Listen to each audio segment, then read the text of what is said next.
The title Abraham Lincoln's Big Gay Dance Party, for me, is actually America.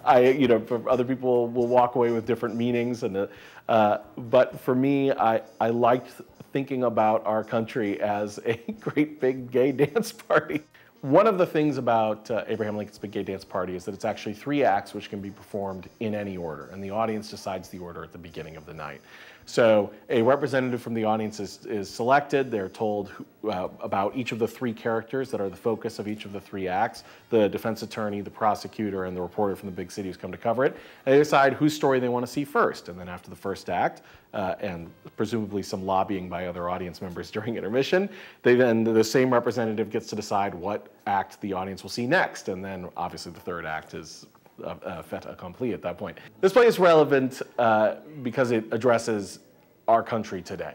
Right? It doesn't dwell on historical conflicts. It doesn't dwell on the past. It is about what we're in the midst of right now, defining ourselves moving into the future. Right as the play first had its world premiere, Proposition 8 had just passed in California.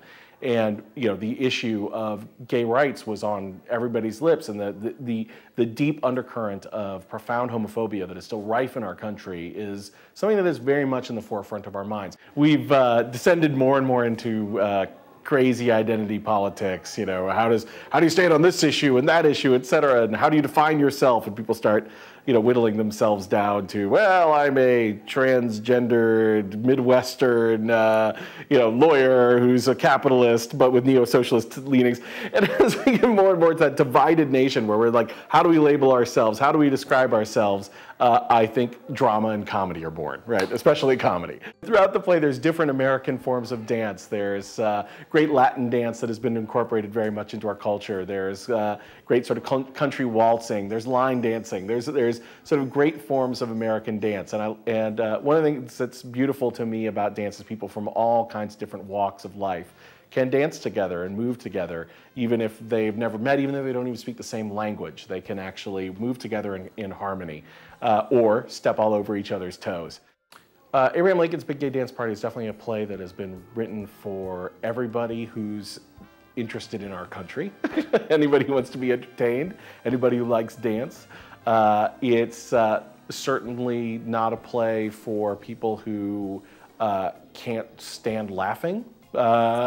If you're somebody who hates thinking about anything, you might not enjoy it. If you're somebody who detests Abraham Lincoln, the play will make you very angry because there are actually 7 Abraham Lincolns throughout the play, dancing and talking straight to the audience. So I would definitely steer clear if you're a Lincolnophobe. John Wilkes Booth would probably not enjoy Abraham Lincoln's Big Gay Dance Party.